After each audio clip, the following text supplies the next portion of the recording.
वो रोबोट को वहीं छोड़ देता है क्योंकि उसे जेरोम को भी तो बताना है कि ये पैसे बच्चे को बेचकर नहीं बल्कि रोबोट को बेचकर आए हैं। क्या कहें दोस्तों, कितना बुरा आदमी है यार ये फिल्म। तभी तो दोस्तों अर्नेस्ट अपनी बेटी मैरी को मना कर रहा था इसके साथ रहने के लिए। अगले सीन में बैंक को पैसा देने की वजह से जमीन फिर से फिल्म की हो जाती है, तो वहीं रोबोट आगे बढ़ते हुए अपने ओरिजिनल ओनर के पास जाने के लिए निकल पड़ता है, क्योंकि जब वो बदमाश लोग फैलम और रॉबी को शूट कर रहे थे तो कुछ गोली रोबोट को भी लग गई थी, जिससे हुआ ये कि रोबोट की डिफॉल्ट सेटिंग ऑन हो गई और इसीलिए वो अपने ओरिजिनल ओनर के पास जा रहा है जो कि शहर में रहता है और ओनर का नाम है केल्विन। वो जैसे उस रोबोट को देखता है तो बिल्कुल हैरान हो जाता है कि ये किसका रोबोट घूमकर वापस मेरे पास आ गया। उस रोबोट पर दोस्तों अर्नेस्ट का नाम लिखा हुआ था, इसलिए केल्विन रेडियो के जरिए अर्नेस्ट से संपर्क करने की कोशिश करता है ताकि वो आगे आए और अपने रोबोट को वापस लेकर जाए। जेरोम तो जैसे ही रेडियो को ऑन करता है तो बिल्कुल हैरान हो जाता है कि फैलम ने तो कहा था कि उसने रोबोट को बेच दिया, अब ये केल्विन बता रहा है कि रोबोट उसके पास है। इसलिए दोस्तों वो डिसाइड करता है कि अगर केल्विन रोबोट वापस देना चाहता है तो कोई नहीं,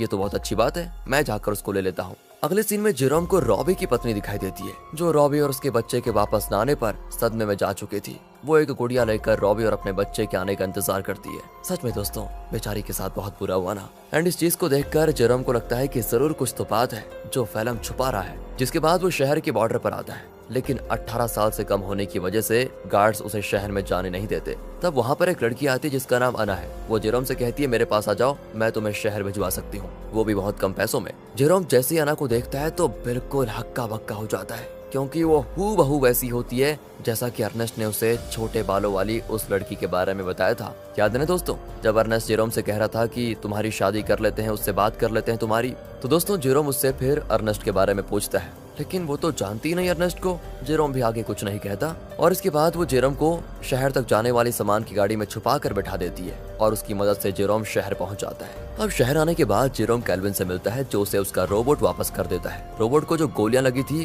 केल्विन ने उसे भी रिपेयर कर दिया था, साथ ही उसने रोबोट की सेटिंग भी सही कर दी थी। तब जेरोम जैसे ही रोबोट को ध्यान से देखता है तो पता चलता है कि इसमें तो कैमरा लगा हुआ है जो कि लेजर बीम की मदद से वीडियो रिकॉर्ड करता है। वीडियो साफ